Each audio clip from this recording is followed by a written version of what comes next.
మరి ఈ దినం దేవుని వాక్యాన్ని చదువుకుందాం. 1 పేతురు 5వ అధ్యాయం 7వ వచన భాగాన్ని చదువుకుందాం. ఆయన మిమ్మును గూర్చి చింతించుచున్నాడు గనుక మీ చింత యావత్తు ఆయన మీద వేయుడి. ఆయన మిమ్మును గూర్చి చింతించుచున్నాడు గనుక మీ చింత యావత్తు ఆయన మీద వేయుడి. యేసుక్రీస్తు ప్రభులు వారు నిన్ను నన్ను మన గూర్చి ఆయన చింతించుచున్నాడు. ఆయన నీతో మాట్లాడేటువంటి దేవుడు. ఆయన నిన్ను గురించి బాగుగా ఎరిగినటువంటి వాడు. నీ గురించిన సమస్తము ఆయనకు తెలుసు. ప్రభు నిన్ను గురించి చింతిస్తూ ఉన్నాడు. ఆయన యేసయ్య నిన్ను గురించి ఆలోచన చేస్తూ ఉన్నాడు. ఆయన మిమ్మును గురించి చింతించుచున్నాడు గనుక మీ చింత యావత్తు ఆయన మీద వేయుడి. ప్రభు నిన్ను గురించి ఆలోచన చేస్తున్నాడు. నువ్వు ఏ సమస్యతో బాధపడుతున్నావు, ఎలాంటి ఒత్తిడులకు గురి అయినావు, ఎలాంటి వ్యాధితో బాధపడుతున్నావు, ఎలాంటి సమస్యలతో బాధపడుతున్నావు, నువ్వు ఎలా నలిగిపోతున్నావు, అవన్నీ ఆయనకు తెలుసు. నీ వైపు చూస్తున్నాడు. ఆయన నీ చింత యావత్తు ఆయన మీద మనం ఉంచాలని పేతురు తన పత్రికలో మాట్లాడుతూ ఉన్నాడు. నీకు నాకు మనందరికీ ఏదో ఒక సమస్య, మరి సంఘంలో కావచ్చు, కుటుంబంలో కావచ్చు, వ్యక్తిగతంగా కావచ్చు, నీవు పనిచేసి ఆ కంపెనీలో కావచ్చు, ఆ ఆఫీసులో కావచ్చు, ఏదో ఒక రీతిగా ఏదో ఒక సమస్య ఉంటూ ఉంది. ఏదో ఒక భారం, ఏదో ఒక బాధ్యత, ఏదో ఒక ఎదురు దెబ్బ, ఎవరి చేత మోసపోవడం, ఏదో ఒక సమస్యను ఎదుర్కొంటూ ఉన్నావు. అది ప్రభువుకు తెలుసు. ప్రభువు తన లేఖన భాగం నుండి పరిశుద్ధాత్మ దేవుడు నీతో సూటిగా మాట్లాడుతున్న మాట ఏమిటంటే, ప్రియ సహోదరి సహోదరుడా, నీ చింత యావత్తు ఆయన మీద వింటున్నాడు. నీ చింత యావత్తు నా మీద వేయమంటూ ఉన్నాడు. నీ దిగులు, నీ బాధ ఏదో ప్రభు మీద వేయి. You should not look at your problems, your trials and temptations. నీ సమస్యల వైపు నువ్వు చూడవద్దండి. You focus on your eyes on Jesus, not your problems. నీ దృష్టి, నీ ఆలోచన ప్రభు మీద కేంద్రీకరించు. నీకున్నటువంటి సమస్యల వైపు, ఆర్థిక అసమానతల వైపు, వాటి మీద కాదు. ప్రభు చెబుతున్న మాట, నీతో మాట్లాడుతున్న మాట, ఆయన నిన్ను గురించి చింతిస్తున్నాడు. నీకు ఏ రీతిగా సహాయం చేయాలి, నీకు మేలు చేయాలని, నిన్ను ఆ సమస్యలో నుంచి విడిపించాలని, ఆ సమస్యలో నీ చేపట్టి నడిపించాలని, ఆ బాధలో నీకు తోడుగా ఉండాలని ప్రభు కోరుకుంటూ ఉన్నాడు. కానీ నువ్వు మాత్రం ఆ సమస్యల వైపు చూస్తున్నావు, ఆ ఒత్తిడి వైపు చూస్తున్నావు, నిన్ను బాధించే మనుషుల వైపు చూస్తున్నావు, నీ శత్రువుల వైపు చూస్తూ ఉన్నావు. కీర్తన భాగంలో మనం చూసుకున్నట్లయితే 55వ కీర్తన 22వ వచనంలో, Psalm 55 verse 22, cast your burden upon the Lord and he will sustain you. He will not allow the righteous to be shaken. నీ భారము యెహోవా మీద మోపము, ఆయన నిన్ను ఆదుకుంటాడు. ఆ నీతిమంతులను ఆయన ఎన్నడూ కదలనివ్వడు. నీతిమంతులు విడిచిపెట్టడు ఆయన. నీకున్న సమస్య, ఆ బాధ, ఆ వ్యాధి, ఆర్థిక అసమానతలు, ఆ కుటుంబ సమస్యలు, అర్థం కాని విషయాలు, అవన్నీ కూడా ఆయన మీద వేయి, ఆయన మీద మోపు. నిన్ను ఆయన హస్తాల్లో చెప్పుకుని ఉన్నాడు ప్రభు. నువ్వు బాధపడవద్దు, కృంగిపోవద్దు. పరిశుద్ధాత్మ దేవుడు నీకు సహాయం చేస్తాడు. నువ్వు కన్నీరు కారుస్తుంటే, బాధపడి నలిగిపోతూ ఉంటే, ఒంటరిగా నిన్ను ఎవరు ఆదరించేవారు లేరని, పలకరించేవారు లేరని, నీతో మాట్లాడేవారు లేరని, నిన్ను ఆశ్రయించుకునేవారు నిన్ను అందరూ దూరం పెట్టేశారని నువ్వు అనుకుంటున్నావు. కానీ ప్రభు నిన్ను విడిచిపెట్టలేదు. ప్రభు నిన్ను మర్చిపోలేదు. ఆయన నిన్ను ప్రేమిస్తున్నాడు. ప్రియ సహోదరి సహోదరుడా, నీవు ఆయన హస్తాల్లో ఉన్నావు. ఆయన చేతులతో నువ్వు చెక్కబడి ఉన్నావు. జ్ఞాపకం చేసుకో. ప్రభు నీతో మాట్లాడుతున్నాడు. నువ్వు భయపడవద్దు, దిగులు పడవద్దు, కలవరం చెందొద్దు. నీవు ఆయన హస్తాల్లో ఉన్నావు. ప్రభు నిన్ను చూస్తున్నాడు. ఆయన నిన్ను గురించి చింతిస్తున్నాడు. Cast your burden upon the lord and he will sustain you. He will not allow the righteous to be shaken. నీ భారము, నీ సమస్య, నీ వ్యాధి, నీ ఆర్థిక అసమానతలు, నీ శత్రు భయము, నీ కుటుంబ సమస్యలు, నీవు ఎవరికి చెప్పుకోలేని అవన్నీ కూడా ప్రియ సహోదరి సహోదరుడా, ఈ సమయంలో ఆయన మీద వేయి. ఆయన నిన్ను విడిపిస్తాడు. ఆయన నీతిమంతులను ఆయన ఎన్నడూ కదలనీయడు. నీతిమంతులను ఆయన విడిచిపెట్టే దేవుడు కాదు. నీతిమంతు పిల్లలు భిక్షమిత్రుడు గాని, నీతిమంతుల సంతానము విడవబట్టుగా నేను చూచేయడం లేదంటూ ఉన్నాడు. నీతిమంతుల ప్రార్థన ఆయన అంగీకరించేటువంటి వాడు. ఆయన బిడ్డల్ని ఎన్నడూ ఆయన విడిచిపెట్టేవాడు కాదు. యేసయ్య కీర్తన గ్రంథం 37 Psalm 37 verse 5 says like this, commit your way to the Lord, trust also in him and he will do it because he cares for you. నీ చింత యావత్తు ఆయన మీద వేయి. ఆయన గురించి, ఆయన నిన్ను గురించి ఆలోచన చేస్తూ ఉన్నాడు. నీకు మేలు చేయాలని, నీకు సహాయం చేయాలని, నీకున్న ఆ సమస్యల్లో నుంచి, ఆ ఒత్తిడిలో నుంచి, ఆ ఆర్థిక పరమైన అప్పుల సమస్యలో నుంచి, ఆ కుటుంబ సమస్యలో నుంచి ఆయన నిన్ను విడిపించబోతున్నాడు. నీ జీవితంలో అద్భుతం జరిగించబోతున్నాడు. ఆయన ప్రభు నిన్ను ప్రేమిస్తూ ఉన్నాడు. ఆయన కనికర స్వరూపుడు. నువ్వు అనుకుంటున్నావు, నన్ను మనుషులందరూ వదిలిపెట్టేశారు, నా బంధువులు వదిలిపెట్టారు, నా స్నేహితులు వదిలిపెట్టారు, నా కన్న తల్లిదండ్రులు కూడా నన్ను విడిచిపెట్టారు. ఈ దినాన్ని నేను ఒంటరిగా, దూరంగా, ఎవరికి పనికిరాని దానగా, పనికిరాని వాడగా జీవిస్తున్నాను. ఆ బ్రతుకు ఎందుకు, నా జీవితం ఎందుకు, నేను ఎవరి కోసం బ్రతకాలంటూ అనుకుంటున్నావు. నేను ఎవరి కోసం జీవించాలా, నేను ఎవరి కోసం ఉండాలనుకుంటున్నావు? ప్రియ సహోదరి సహోదరుడా, యేసు కోసం నువ్వు బ్రతకాలి. ప్రభు నీ ద్వారా తన నామానికి మహిమ రావాలని కోరుకుంటున్నాడు. నీ ద్వారా కొన్ని ఆత్మలు సంపాదించాలని ప్రభువు కోరుకుంటున్నాడు. నీ కోసం రక్తం గార్చి, నీ కోసం ప్రాణం పెట్టి, నీ కోసం శ్రమపడి పునరుద్ధారుడై తిరిగి లేచినటువంటి ప్రభు నీతో మాట్లాడుతున్నాడు. ఇది నాన్న తన లేఖనాల ద్వారా మాట్లాడుతున్నాడు. ఎవరితో మాట్లాడుతూ అనుకోవద్దు, నీతోనే మాట్లాడుతున్నాడు. ప్రభు కోసం జీవించలేవా? నీలాగా శ్రమ పడుతూ, నీలాగా బాధపడుతూ, నీలాగా ఒంటరి స్థితిలో ఉన్నటువంటి వారిని నీవు వారి ఎదురు నిలబడి గొప్పగా సాక్షిగా నిలబడడానికి ప్రభు నీకు గొప్ప శక్తిని, బలాన్ని ఇవ్వబోతూ ఉన్నాడు. యేసయ్యే ఈ దినాన చేయి పట్టుకొని నీ నడిపించబోతూ ఉన్నాడు. పరిశుద్ధాత్మ శక్తి నీ మీదకి బలంగా దిగిరాబోతూ ఉంది. నువ్వు అధైర్యపడవద్దు. ఇది నాకు అర్థం కాలేదనవద్దు. ప్రభు నిన్ను ప్రేమిస్తూ ఉన్నాడు. ఆయన నీ వైపు చూస్తూ ఉన్నాడు. ఆయన మిమ్మును గురించి ఆలోచన చేస్తూ ఉన్నాడు. నీకు వచ్చిన ఆ శ్రమల బాధలు తట్టుకోలేక ఆత్మహత్య చేసుకోవాలని పలుసార్లు ప్రయత్నాలు చేసి విఫలమై ఉన్న ప్రియ సహోదరి సహోదరుడా, పరిశుద్ధాత్మ దేవుడు ఈ దిన నీతో మాట్లాడుతూ ఉన్నాడు. బహుభయంకరమైన చెడ్డ తలంపు, భయంకరమైనటువంటి పాపాన్ని నువ్వు ఒడికొట్టుకోవద్దు. ప్రభు నీ కోసం చనిపోయాడు. ప్రభు నీ కోసం రక్తం గార్చాడు. నిన్ను ప్రేమిస్తూ ఉన్నాడు. ఈ దినాన, ఈ సమయంలో నీవు ఎదుట ఉన్న ఆ సమస్యలు, ఆ బాధలు, ఆ దుఃఖము, ఆ అవమానాలు, నిందలు, వాటన్నిటిలో నుంచి ప్రభు నిన్ను విడిపించి నిన్ను గొప్పగా చేయబోతూ ఉన్నాడు. నిన్ను గొప్పగా ఆశీర్వించబోతూ ఉన్నాడు. ఆయన ఎవరి ఎదుటైతే నువ్వు అవమానపడ్డావో, ఏ స్థలంలో అయితే నువ్వు దూషణ చేయబడ్డావో, అదే స్థలంలో వారి ముందే ప్రభు నిన్ను గొప్ప చేయబోతూ ఉన్నాడు. ప్రభు నిన్ను ఆశీర్వించబోతూ ఉన్నాడు. ప్రియ సహోదరి సహోదరుడా, మనం యేసును జ్ఞాపకం చేసుకుంటే తన సొంత అన్నదమ్ములే తన్ను కొట్టి, దూషించి, తన వస్త్రాలు చింపి గుంటలో తోసివేశారు. దేవుడు ఒకానొక దినాన తనకిచ్చినటువంటి ఆ కలల ప్రకారంగా తన అన్నదమ్ములందరూ కూడా ఒక దినాన వచ్చి తమ్ముని ఎదుట తల వంచాల్సిన దినం వచ్చింది. దేవునికి స్తోత్రం. రే సహోదరి సహోదరుడా, యేసయ్య నీతో చెప్తున్న మాట, నేను ఎవరైతే దూషించారో, ఎవరైతే నిన్ను తోలనాడారో, ఎవరైతే నీ గురించి చెడ్డ ప్రచారం చేశారో, ఎవరైతే నీకు వ్యతిరేకంగా అబద్ధ సాక్ష్యాలు చెప్పారో, ఎవరైతే నిన్ను మోసం చేశారో, ఎక్కడైతే నిన్ను తలదించుకునేటట్టుగా చేశారో, ఎవరైతే నువ్వు ఆ ఊర్లో, ఆ ప్రదేశంలో, ఆ గ్రామంలో, ఆ వీధిలో, ఆ స్థలంలో ఉండకుండా చేశారో, వారి ఎదుటే ప్రభు నిన్ను గొప్ప చేయబోతూ ఉన్నాడు. వారు తలదించుకునేటట్టు ప్రభు చేయబోతూ ఉన్నాడు. నువ్వు అధైర్యపడవద్దు. ప్రభు నిన్ను గూర్చి చింతిస్తున్నాడు.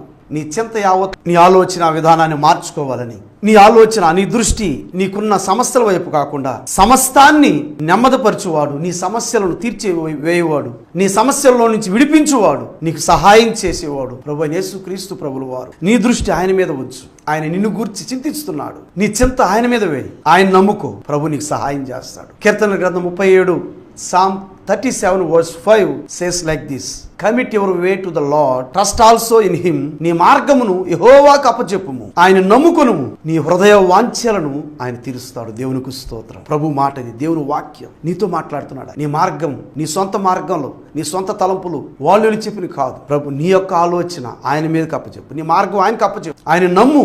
నీ హృదయ వాంఛ, నీ ఆలోచన, నీ మనసులో ఏముందో, నీ హృదయంలో ఏముందో అది ప్రభు తీర్చునుగాక.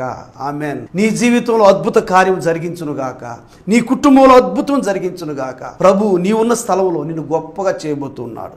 నిన్ను ఆశీర్వదించబోతున్నాడు, నిన్ను దీవించబోతూ ఉన్నాడు. ప్రభు మిమ్మల్ని గురించి ఆలోచన చేస్తూ ఉన్నాడు. ఆయన మిమ్మల్ని గురించి చింతిస్తూ ఉన్నాడు. నిన్ను గురించి చింతిస్తూ ఉన్నాడు. ఆయన నీ చింత యావత్తు ఆయన మీద వేయి. ప్రియ సహోదరి సహోదరులారా, ఈ వాక్య సందేశాన్ని వింటున్నా నీవు ఎలాంటి పరిస్థితుల్లో ఉన్నావో నాకు తెలియదు, కానీ నీకున్నటువంటి పరిస్థితులన్నింటిలో నుండి, ఆ దుర్భర పరిస్థితుల్లో నుండి, ఆ సమస్యల్లో నుండి నా యేసయ్య విడిపించబోతున్నాడు. ఈ దినాన అద్భుతం జరిగించబోతూ ఉన్నాడు ఆయన. నేను చేయు ఈ ప్రార్థనలో మీరును కళ్ళు మూసుకొని ఏకీభవించండి. ప్రాముఖ్యంగా అవకాశం ఉంటే మీరు మోకరించండి. మీ శరీరంలో ఎక్కడ వ్యాధి ఉందో, జబ్బు ఉందో ఆ స్థలంలో మీ కుడి హస్తాన్ని పెట్టండి. ఈ ప్రార్థనలో విశ్వాసంతో ఏకీభవించండి. ప్రభు ఈ దినాన నీ జీవితంలో అద్భుతం జరిగించబోతూ ఉన్నాడు.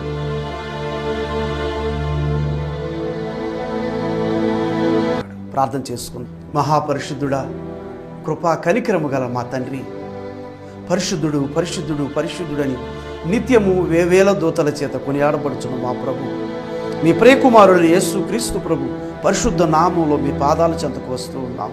తండ్రి, పరిశుద్ధాత్మదేవ, త్రియేక దేవ, మీకు స్తోత్రాలు నాయన. ఇదిగో నాయన, అనేక సమస్యల చేత, ఒత్తిడుల చేత అర్థం కాని పరిస్థితుల్లో ఉన్నటువంటి బిడ్డలను కనికరించండి ప్రభు. మీ సహాయమును దయచేయండి ప్రభు. ఆత్మహత్యలకు సిద్ధమవుతున్న బిడ్డల ప్రభు, వారికి ఉన్న ఒత్తిడులు, ఆ బాధ, ఆ సమస్య, ఆ వ్యాధుల నుంచి విడిపించండి నాయన. యేసు నామంలో దురాత్మ శక్తులను గద్దించి బయట వెళ్ళగొడుతున్నాం. వారి మనస్సులో, వారి హృదయంలో, వారి గృహములలో ఇప్పుడే సమాధానము కలుగునుగాక. నాయన అదిగో తండ్రి, అనేక సంవత్సరాలుగా ఆ వ్యాధులతో బాధపడుతున్న బిడ్డలను కనికరించండి ప్రభువా. వారు చేయవేసిన స్థలంలో ఉన్నటువంటి ఆ జబ్బును, ఆ వ్యాధిని, ఆ క్రిమిని నజరేయుడైన యేసు క్రీస్తు ప్రభు శక్తి కలిగిన నామములో గద్దించి బయట వెళ్ళగొడుతున్నాం. ప్రభు, మీ గాయముల ద్వారా మాకు స్వస్థత కలుగుతుంది నాయన. యేసయ్యా, మీ అమూల్యమైన కలువరి శిలువ రక్తాన్ని ఇప్పుడే ఈ ప్రార్థనలో ఏకీభవించిన నీ ప్రియబిడ్డలు నడినెత్తి నుండి ప్రభువా అరికాలు వరకు నరముల్లో ఎముకల మూలుగులో ప్రవహింపచేయండి తండ్రి. వారి శరీరంలో ఉన్నటువంటి ఆ గుండె సమస్యలు ప్రభువా, నాయన కణితలు, ఆ క్యాన్సర్ వ్యాధి, నాయన వారి గర్భాల్లో ఉన్నటువంటి ప్రభువా ఆ గడ్డలను నజరేయుడైన యేసు నామములో కరిగిపోమని ఆజ్ఞాపిస్తున్నాం ప్రభువా. ఆయనకు తండ్రి లివర్ సంబంధించిన వ్యాధులతో బాధపడుతున్న నీ బిడ్డలను కనికరించిన ప్రభు. నాయన బోను సంబంధించిన వ్యాధులతో బాధపడుతున్న నీ బిడ్డలను తాకండి ప్రభు, ముట్టండి నాయన. నీకు స్తోత్రాలు దేవా, నీకు స్తోత్రము నాయన. నిద్ర లేకుండా రాత్రి జాముల్లో ఒంటరిగా జీవిస్తున్న నీ బిడ్డలను కనికరించండి ప్రభు. వారిని బాధిస్తూ నాయన పలు రకాలుగా శోధిస్తున్న దురాత్మ శక్తులను ఇప్పుడే యేసు నామములో బంధిస్తూ ఉన్నాను నాయన. కోర్టు సమస్యలతో, కుటుంబ సమస్యలతో నాయన అవమానాలు తట్టుకోలేక బాధించబడుతూ ఒంటరిగా ఉన్న నీ ప్రియబిడ్డలను కనికరించండి ప్రభు. నీకు వందనాలు, స్తోత్రాలు. వివాహాల కోసం ఎదురు చూస్తున్న నీ ప్రియబిడ్డలు కనికరించండి నాయన.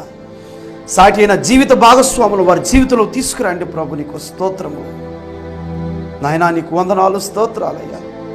ఆయన ఉద్యోగం కోసం ఎదురు చూస్తున్న నీ ప్రియబిడ్డలను కనికరించి అద్భుత కార్యం జరిగించి వారికి జాబ్ను అనుగ్రహించి వారు చేస్తున్న వ్యాపారములు నాయన అదిగో తండ్రి ఆ యొక్క బిజినెస్ను, ఆ కంపెనీలను యేసు నామములో దీవించి ఆశీర్వదిస్తూ ఉన్నాము.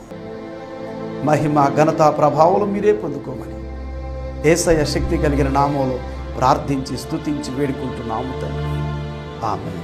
పరమ తండ్రి అయిన దేవుని ప్రేమ, ఆయన కుమారుడు మన రక్షకుడును విమోచకుడైన యేసుక్రీస్తు కృప, పరిశుద్ధ దేవుని సహవాసము, సంబంధము మనకును సర్వలోకంలోని సకల పరిశుద్ధులకు, మరి విశేషముగా ఆత్మీయ ఆహారం టీవీ వీక్షకులందరికీ సదాకాలం తోడైండి నడిపించును గాక. ఆమేన్. దేవుని స్తోత్రము. మీ అందరికీ నా వందనాలు. పాస్టర్ గారికి, పాస్టమ్మ గారికి నా వందనాలు. మేము పాస్టర్ గారి వాక్యము టీవీలో విన్నాను. విని మా పాపకి అబ్బాయి పుట్టాలని ప్రార్థన చేయమన్నాను అమ్మగారిని. ప్రార్థన చేసింది. అలాగే అబ్బాయి పుట్టాడు, దేశీ కుమారుడు. మేము తిప్రాంతకం నుండి మాట్లాడుతున్నాము. మా అత్తమ్మని ప్రార్థన చేయమని చెప్పాను. బ్రష్ పేరు మీద బ్రష్కి అబ్బాయి పుట్టాలని చెప్పాను. అమ్మగారు ప్రార్థన చేసింది. బ్రష్కి అబ్బాయే పుట్టాడు. దేవుని మహిమ కలుగును గాక. అందరికీ వందనములు. నా పేరు మహాలక్ష్మి. మాది ఇక్కడే వెంకటేశ్వరం, నెల్లూరు జిల్లా. నాకు కొంతకాలంగా ఒంట్లో బాగాలేదు. నా కడుపులో సిస్టులు ఉన్నాయని చెప్పారంటే నీటి బుడగ ఉందని చెప్పాను అన్నారు. నాకు ఆపరేషన్ కూడా అయింది. అయిన తర్వాత 5 నెలలకి నేను చెకప్కి వెళ్ళాను. వెళ్ళిన తర్వాత అవి మళ్ళీ పక్కనే ఇంకొక నీటి బుడగ కూడా ఉంది అని అన్నారు. ఆపరేషన్ కొంచెం కష్టం అని అన్నారు. ఇంకా ఆపరేషన్కి ఏర్పాట్లు చూసుకుంటా ఉన్నాం. ఇలా నేను వాక్యం పెట్టుకొని వినేదాన్ని టీవీలో. ఒకసారి వరప్రసాద్ పాస్టర్ గారి వాక్యం విన్నాను. విని ఆ నైట్ నేను ఫోన్ చేస్తే, ఎక్కడ ఉంటావమ్మా, మీరు ఎక్కడ ఉండేది మీరు అని అడిగారు. మేము ఇక్కడే నెల్లూరు అని చెప్తే, సార్ ఒకసారి ప్రేయర్కి రమ్మా, చర్చికి రండి అని అన్నారు. పాస్టర్ గారికి నా సమస్య అంతా చెప్పాను. చెప్పిన తర్వాత పాస్టర్ గారు ఒకటే అన్నారు, అమ్మ ఈరోజు ఖచ్చితంగా నీకు దేవుడి దర్శనం ఇస్తాడు, నువ్వు నిద్రపోవద్దు, మేలుకొని ఉండు, నిద్రపోయినట్టుగా మెలకులో ఉండమ్మా అని అన్నాడు. ఆ నైట్ ఇంటికి వెళ్ళి పడుకున్న తర్వాత నాకు దర్శనం వచ్చింది. ఒక తెల్ల బట్టలు వేసుకొని ఒక వ్యక్తి నా దగ్గరకు వచ్చి నాకు చెప్పాడు, నాకు సమస్య ఏంది, నీ సమస్య ఇందువల్ల నీకు వచ్చింది అని చెప్పాడు. తర్వాత అట్లాగే పాస్టర్ గారు 7 వారాలు రమ్మన్నారు. 2వ వారం వచ్చిన తర్వాత 2వ వారంలోనే దేవుడు నాకు అద్భుతమైన దర్శనం ద్వారా అద్భుతమైన స్వస్థతనిచ్చాడు. నాకు ఇప్పుడు ఎటువంటి సమస్య లేదు. నేను సంపూర్ణ ఆరోగ్యంగా ఉన్నాను. దేవుడు నాకు అంత మంచి మేలు చేసిన దేవుడికి నేను జీవితాంతం రుణపడి ఉంటాను. నా ద్వారా ఇంకో కొన్ని ఆత్మలు రక్షించబడాలని నేను ఒక టీవీ ప్రోగ్రామ్కి కూడా స్పాన్సర్ చేశాను. దేవుని నామానికి మహిమ కలుగును గాక. నా పేరు చిన్నయ్య, మా మిస్సెస్ పేరు రీనా. నేను అనారోగ్యంతో బాధపడుతూ డిసెంబర్ నెలలో వరప్రసాద్ అయ్య గారి నెల్లూరుకి పాసం మందిరానికి వెళ్ళాను. అక్కడ మందిరంలో వరప్రసాద్ అయ్య గారు అభిషేకం ప్రార్థన చేశారు. ఆ రోజు నా పరిస్థితి ఎలా ఉందంటే, ఎప్పుడు చనిపోతానన్న తెలియని పరిస్థితిలో నా ఫ్యామిలీ మొత్తం ఇబ్బంది పడుతూ ఆందోళనలో ఉన్నాను. వరప్రసాద్ అయ్య గారు ప్రేయర్ ఆయిల్ తోటి ప్రార్థన చేసి నీకేం కాదని చెప్పి అన్నాడు. నేను చేస్తున్న ఉద్యోగానికి కూడా మానేసి ఇంటి దగ్గరే ఉండి అసలు కుటుంబ పోషణ ఎలా అనే పరిస్థితికి కూడా వెళ్ళిపోయాను. నా కుటుంబం పూర్తిగా అస్తవ్యస్తంగా, నేను, నా భార్య, పిల్లలు ఒక దిక్కడ, నేను ఒక దిక్కడ, మా ఇంటి దగ్గర నేనుండి మా రక్త సంబంధికులు మా అన్నలు వాళ్ళు చూసుకున్నారు. నా పిల్లల్ని, నా భార్యని వాళ్ళ తల్లిదండ్రులు వాళ్ళ దగ్గర పెట్టుకొని చూసుకున్నారు. ఇప్పుడు చనిపోతాననే ఇదిలో తీవ్ర ఆందోళనలో ఉన్న నన్ను దేవుడు కృప వల్ల దేవుడు నన్ను దీవించి నన్ను ఈరోజు మళ్ళా మంచి మనిషిగా బ్రతికున్నాను. నేను ఈరోజు బ్రతికి ఉన్నాను అంటే దేవుడి కృప వల్ల బతికాను. ఈరోజు నేను బతికున్నాను అంటే దేవుని కృప, దేవుడు ఇచ్చిన ఆయుష్, వరప్రసాద్ అయ్య గారి ప్రార్థన నన్ను బ్రతికించింది. నా కోసం ప్రార్థన చేసిన వరప్రసాద్ అయ్య గారికి వందనాలు. దేవుడు నామమునకు మహిమ కలుగునుగాక. అందరికీ నా వందనాలు. మాది వచ్చేసి చంద్రశేఖరం, నెల్లూరు జిల్లా. నా పేరు వచ్చేసి సుభాష్ని. నాకు భర్త లేడు, భర్త చనిపోయాడు. నాకు 2 కొడుకులు. నా చిన్న కొడుక్కి బాగా లేకుండా వచ్చింది, కిడ్నీలో ఇన్ఫెక్షన్ వచ్చింది. మా బాబుకి కిడ్నీ ఇన్ఫెక్షన్ అని చెప్పారు. 3 హాస్పిటల్ తిరిగాము. ఆ సమయంలో నేను టీవీలో సారా వాక్యం వస్తుంది, పాస్టర్ గారి వాక్యం వస్తుంది. సార్కి నేను ఏడస్తా ఫోన్ చేశాను. సార్ భయపడొద్దమ్మా, ఇక్కడికి రండి అని చెప్పాడు. ఇక్కడికి వచ్చిన తర్వాత 7 వారాలు రమ్మా అన్నాడు. 7 వారాలు రమ్మన్నాడు. 3 వారాలకు నా బిడ్డకి స్వస్థత కలిగింది. ఇగో రిపోర్ట్లు. దేవుడు నాకు నా బిడ్డకి నార్మల్ రిపోర్ట్లు దయచేసిండ్రు. ప్రార్థన చేసిన వర్షాలు పాస్టర్ గారికి నా వందనాలు. దేవుని నామానికి మహిమ కలిగిన గాక. అందరికీ వందనాలండి. నా పేరు వర, మా నాన్న పేరు శంకర్ రెడ్డి. మేము బెంగళూరు ఇంకా నెల్లూరుకి వరప్రసాద్ గారు అయ్యగారి దగ్గరికి వచ్చాము. మా డాడీకి చాలా సీరియస్గా ఉండింది, ప్రయోజనం చిక్కలేట్లేవు. ఇంకా డాడీ ఫైనల్గా ఉన్నాడు. ఆ టైంలో వరప్రసాద్ అయ్యగారికి ఫోన్ చేసి ప్రేయర్ చేయించుకున్నాము. డాడీ అయ్యగారు ప్రేయర్ చేసిన తర్వాత డాడీకి స్వస్థపరిచి ఈరోజు సజీవ లెక్కగా ఉన్నాడు. మేము కర్ణాటక ఇంకా ఇక్కడికి వచ్చాము. నైట్ వచ్చాము. ఇక్కడ మార్నింగ్ ఆరాధనలో కలుసుకున్నాము. అభిషేకం ఆయిల్ ప్రార్థన చేసి ఆరాధనలో కలుసుకొని అయ్యగారు మాకు ప్రార్థన చేశారు. ఈరోజు మేము మా డాడీ సజీవ లెక్కలో ఉన్నాడంటే దేవుని కృప, వరప్రసాద్ అయ్యగారు ప్రార్థనల వల్ల మేము ఈరోజు ఇలా ఉన్నాం. దీన్ని బట్టి దేవుడు చిన్న సాక్ష్యాన్ని దీవించిన గాక. కర్ణాటక ఇంకా ఇక్కడికి వచ్చేకి దేవుడు శక్తి ఇచ్చాడు. అయ్యగారు ప్రార్థన వల్ల మంచిగా ఉన్నాడు. జర్నీ చేసేకి కూడా కష్టంగా ఉండింది, భోజనం కూడా తినలేకపోయాడు. అయితే భోజనం తింటూ హ్యాపీగా ఇక్కడి వరకు మంచి నిద్ర చేసి హ్యాపీగా ఇక్కడికి వచ్చే శక్తి ఇచ్చినాడు. అయితే అయ్యగారు పాస్టమ్మ గారు మాకు వచ్చే ఫోన్ కాల్స్లో ప్రేయర్ చేస్తూనే వచ్చినారు జర్నీలో ఉంటే కూడా. అయితే దేవుని కృప బాగా ఇక్కడి వరకు మేము కర్ణాటక వరకు వచ్చాము. అక్కడి ఇంకా రావాలంటే 24 hours పట్టింది. అయితే దేవుని కృప ఇక్కడ హ్యాపీగా వచ్చి ఆరాధనలో కలుసుకొని అయ్యగారు తైలాభిషేకం చేసినారు. ఇప్పుడు దేవుని కృప బాగున్నాం. దేవుని నామానికి మహిమ కలుగునుగాక. మా డాడీకి ప్రార్థన చేసిన వరప్రసాద్ అయ్యగారికి నా నమస్కారాలు. అందరికీ వందనాలు. వరప్రసాద్ అయ్య గారికి సాక్ష్యం చెప్పుకునేదానికి మేము చెన్నై నుంచి ఇక్కడికి వచ్చాము. నా పేరు విజయలక్ష్మి, మా ఆయన పేరు వేణు. ఆయన మందు తాగేశాడు, మాకు తెలియనప్పుడు వేరే వాళ్ళు వచ్చి, బయట వాళ్ళు వచ్చి ఇక్కడికి వచ్చి మా ఇంటికి వచ్చి చెప్పారు. అప్పుడు చూసుకొని లేక మందు తాగేస్తున్నాడు. నేను తాగలేదు అన్నాడు. అయినా మేము తీసుకొచ్చి హాస్పిటల్లో చేర్చినప్పుడు మా అత్తమ్మ వరప్రసాద్ అయ్య గారికి ఫోన్ చేసి, అయ్యా ఇటు జరిగిపోయింది అయ్యగారు, మాకు ప్రార్థన చేయండి, మా బిడ్డ బతకాలని చెప్పి ఫోన్ చేసినప్పుడు అయ్యగారు అమ్మగారు ఒకటేమైనా ప్రార్థనలు చేసి ఎంతో గొప్ప కార్యం చేసాడు ఆ దేవుడు మాకు. ఆయన బ్రతికినాడు. ఈరోజు బ్రతికి మేము చెన్నై నుంచి వచ్చి సాక్ష్యం చెప్పుకుంటున్నాము. చెన్నైకి వెళ్ళి ఎంకే హాస్పిటల్లో చేర్చినాక బ్రతకడు అని పంపించేశారు ఇంటికి. పంపించినాక మళ్ళీ వరప్రసాదయ్య గారికి ఫోన్ చేసి చెప్పి ప్రార్థిస్తే 8 హాస్పిటల్ అడిగినా కూడా ఎవరు చేర్చుకోలేదు. ఆర్పిఎస్ హాస్పిటల్లో చేర్చినాము. చేర్చిన కాడి నుంచి అయ్యగారు ప్రార్థన చేస్తానే ఉన్నాడు. చేర్చిన తర్వాత అక్కడ మామూలుగా నార్మల్ అని వచ్చేసింది. బ్రతికే ఇంకేం భయం లేదు అని డాక్టర్లు చెప్పారు. ఈరోజు యేసయ్య నా భర్తను బతికించి సజీవ లెక్కలో ఉంచినారు. అందరికీ వందనాలండి. నా పేరు సురేష్. నేను మాది నెల్లూరు. నేను తాగుడికి బాగా బానిస అయినాను.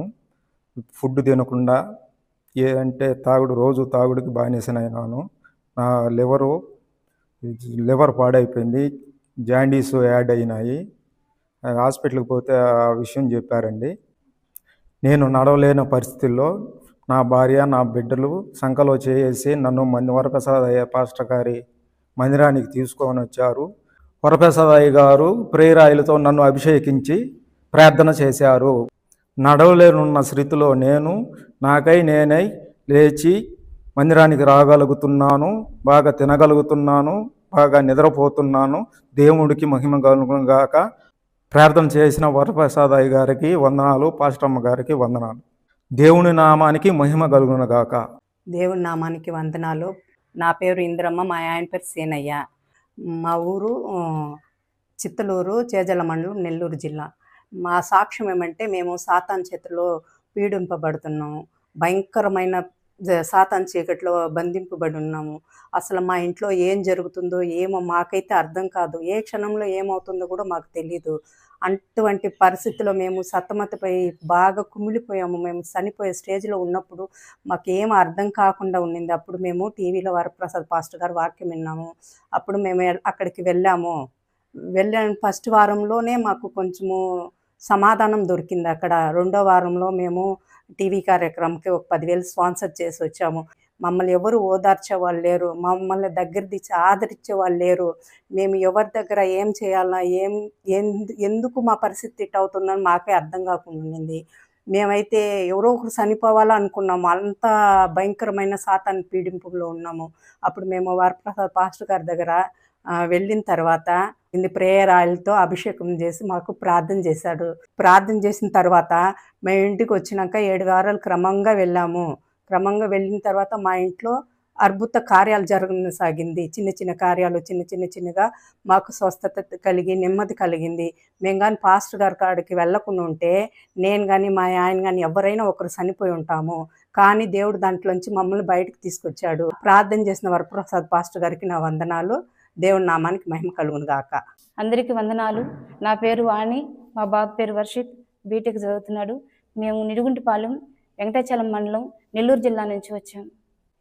మా బాబుకి విజయవాడ కాలేజీకి వెళ్ళినప్పుడు అక్కడ దురాత్మ మా బాబు ఇంట్లోకి వచ్చింది. బాగా ఇబ్బంది పడుతూ ఉన్నాం. ఇంటికి వచ్చిన తర్వాత జ్వరము, వామిటింగ్స్, అన్నం తినకుండా ఏదో తెలియని భాష మాట్లాడుతూ మమ్మల్ని గందరగోళంగా అరుస్తూ చాలా బాధపడుతున్నాడు. బాబుని చూసి మేము అసలు అన్నం కూడా తినేవాళ్ళం కాదు. మేమందరమే ఏం చేయాలి ప్రభు మాకు అర్థం కావట్లేనప్పుడు మళ్ళీ వరప్రసాద్ పాస్టర్ గారికి ఫోన్ చేశాము. సారు ఖచ్చితంగా మా ఇంటికి వచ్చాడు. మా ఇంటికి వచ్చి మా బాబు మా పరిస్థితి చూసి ప్రార్థన చేశారు ప్రేయర్ ఆయిల్తో. మా బాబు అయితే పాపం మాలో లేకుండా బాగా దురాత్మ చేత పీడించబడుతూ బాగా దిగులు పడిపోతూ ఉన్నాడు. గొప్ప అద్భుతంగా రీతిగా దేవుడు సార్ పాస్టర్ గారు ప్రేయర్ చేస్తాను వెంటనే ఒక గొప్ప విడుదల వచ్చింది. సార్ గారు చర్చికి 7 వారాలు రాండమ్మా, ఇంకా గొప్ప విడుదల వస్తుంది అన్నారు. కానీ వచ్చిన మొదటి వారంలోనే ఒక గొప్ప అద్భుతం మాకు చేశాడు దేవుడు. అంత గొప్ప దేవునికి అంత మహిమ కలుగును గాక. ఇది మా కొరకు ప్రార్థించిన చంద్రగిరి వరప్రసాద్ పాస్టర్ గారికి వందనాలు, పాస్టర్ అమ్మ గారికి వందనాలు. దేవునికే మహిమ కలుగును గాక. అందరికీ వందనాలు. నా పేరు కే అమల, మాది కావలి. నాకు జ్వరంలో ఆయాసం వచ్చింది. నాకు పుట్టినప్పటి నుంచి నాకు ఎప్పుడూ లేదు. ఆ ఆయాసం వచ్చినప్పుడు నాకు ఏమైపోతానా, జ్వరమేమో తగ్గిపోయింది, ఆ ఆయాసం తగ్గల. ఎంతోమంది డాక్టర్ల కాడ తిరిగినాను, నాకు నయం కాలేదు. జ్వరం తగ్గింది కానీ ఆయాసం తగ్గల. ఎన్నో ట్యాబ్లెట్లు వాడాను, ఎన్ని రకాలో రాసిచ్చేది. ఒక్కో హాస్పిటల్కి పోతే వరప్రసాద్ అయ్యగారు టీవీలో చూసి వచ్చినాను. అయ్యగారు పేరాయిలు ఇచ్చి ప్రార్థన చేసి ఇచ్చినాడు. నాకు ఎట్టిపోయిందో ఆ ఆయాసము. నేను ఈరోజు బాగా సంతోషంగా నిద్రపోతున్నాను. ఈరోజు నేను సంతోషంగా ఉన్నాను, అన్నం తింటున్నాను, బాగా తింటున్నాను, బాగా నిద్రపోతున్నాను, ఆయాసం అంటూ లేదు. నా కొరకు కోసం ప్రార్థన చేసిన వరప్రసాద్ అయ్యగారికి నా వందనాలు. దేవుడు నామానికి మహిమ కలుగును గాక. అందరికి వందనాలు. నా పేరు గణేష్. నేను గుంటూరు నుండి వచ్చాను. నా రెండు కాళ్ళకి వ్యారికోజ్ వీనస్ వచ్చి 16 సంవత్సరం నుంచి నరకం, యాతన, చీము, రక్తం, ప్రతిరోజు నాకు నరకం, ఈ జీవితం ఎందుకు అనిపించేది. అయితే మా చిన్నమ్మ గారు ఆరాధన ఛానల్ని చూసి వరప్రసాద్ అయ్య గారి ప్రార్థన విని, మీరు అక్కడికి వెళ్ళండి, నీకు స్వస్థత కలిగిద్ది, నీ 2 కాళ్ళకి స్వస్థత కలిగిద్దని వివరంగా చెప్పింది. మా అమ్మగారిని తీసుకొని నేను రోజు వచ్చాను, తైలాభిషేకంలో పాల్గొన్నాను. నాకు 2వ వారం నాకు కుడి కాళ్ళకి స్వస్థత కలిగింది. 16 సంవత్సరాల నుంచి నా 2 కాళ్ళకి వ్యారికోజ్ వీనస్ వచ్చి నరక యాతన చూసి ఇబ్బంది పడుతున్నాను. గుంటూరులో నేను ఈ హాస్పిటల్ తిరగని హాస్పిటల్ లేదు.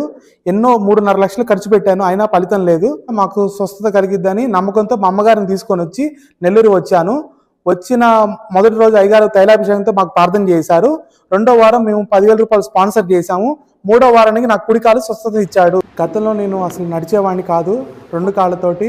ఈరోజు నేను నిలబడుతున్నాను, తిరగలుగుతున్నాను, నా అన్నం తింటున్నాను, ఆరోగ్యంగా ఉంటున్నాను, నాకు నిద్ర బాగా పడుతుంది.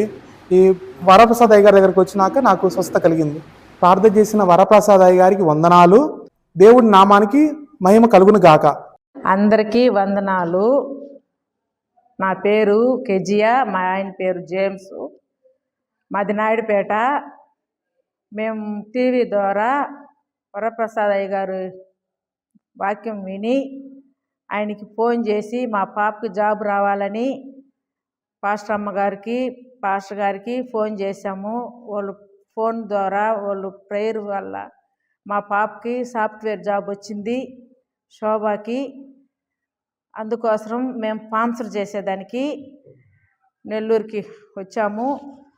10,000 స్పాన్సర్ చేశాము. మా కుమార్తెకి జాబ్ వచ్చింది, బెంగళూరులో సాఫ్ట్వేర్ జాబ్ చేస్తుంది. ప్రార్థన చేసిన వరప్రసాద్ అయ్య గారికి నా వందనాలు. దేవునికి మహిమ కలుగును గాక. అందరికీ వందనాలు. నా పేరు మహాలక్ష్మి, మా ఆయన పేరు చిట్టిబాబు, మాది కావలి. 2 సంవత్సరాల నుంచి దురాత్మ శక్తితో పీడం పడుతున్నాను. మేము ఎక్కడెక్కడికో వెళ్ళాము, ఎన్నో హాస్పిటల్ తిరిగాము. నా భర్త ఎంతో ఖర్చు పెట్టాడు, అయినా కూడా నాకు నయం కాలేదు. ఎన్నెన్నో చేసాము, ఎక్కడెక్కడో ఖర్చులు పెట్టాము, చాలా డబ్బులు కూడా ఖర్చులు పెట్టాము, అయినా మా వల్ల కాలేదు. ఒకరోజు టీవీ చూస్తున్నాము, అప్పుడు వరప్రసాద్ పాస్టర్ గారి వాక్యం వచ్చింది. అప్పుడు నా భర్త చూసి, ఇక్కడ వెళ్దామే, ఇక్కడ పోతే బాగా ఉద్యమం, నీకు చూద్దాము అని చెప్పాడు. తర్వాత అక్కడికి 7 వారాలు పోయాము. పేరాయలతోటి పాస్టర్ గారు అభిషేకించి ప్రార్థన చేశారు. తర్వాత నా ఒంట్లో ఉన్న దుష్ట శక్తి బయటకు అనేది వచ్చేసింది. ఇది బాగైనాక తర్వాత 7 వారాలు వచ్చాను. 7 వారాలు వచ్చాక 2 వారాలకే స్పాన్సర్ చేశాము. 7 వారాలు చర్చికి వెళ్ళాను. 7 వారాలు చర్చికి వెళ్ళాక సారు అభిషేకంతో నాకు తల మీద పేరాయలు వేసి ప్రార్థన చేశాడు. చేశాక నాకు 2 వారాలకి స్వస్థత వచ్చింది. యేసయ్య విడుదల ఇచ్చాడు, నన్ను దురాత్మ శక్తి నుంచి విడిపించాడు. యేసయ్యకి నా నిండు వందనాలు. ప్రార్థన చేసిన వరప్రసాద్ సార్కి వందనాలు. దేవుడు నామానికి మహిమ కలుగును గాక. ఆదివారం ఆరాధనకు మీ అందరినీ ప్రేమతో ఆహ్వానిస్తున్నాం. ప్రతి ఆదివారం ఆరాధన ఉదయం 10 గంటలకు జరుగును. మా address Ramakoti Nagar centre, Podalkur road, Kothur, Nellore, Andhra Pradesh. అభిషేక ఆశీర్వాద ఆరాధన ప్రతి నెల మొదటి శనివారం కావల్లో క్రిస్టియన్ పేట 1వ వీధిలో ఉన్న క్రిస్టియన్ రీసోర్స్ సెంటర్లో జరుగును. అభిషేక ఆశీర్వాద ఆరాధన ప్రతి నెల 2వ శనివారం నెల్లూరులో గాస్పల్ ఏజీ చర్చిలో ఉదయం 10 గంటలకు జరుగును. దైవజనులు చంద్రగిరి వరప్రసాద్ గారు ప్రత్యేకంగా ప్రేయర్ ఆయిల్తో అందరినీ అభిషేకించి ప్రార్థించెదరు. మీరు గాస్పల్ ఏజీ చర్చ్ చేరుకోవాలంటే నెల్లూరు రైల్వే స్టేషన్ నుండి గాస్పల్ ఏజీ చర్చ్ 10 కిలోమీటర్ల దూరంలో ఉంది. అలాగే నెల్లూరు ఆర్టీసీ బస్టాండ్ నుండి గాస్పల్ ఏజీ చర్చ్ 7 కిలోమీటర్ల దూరంలో ఉంది.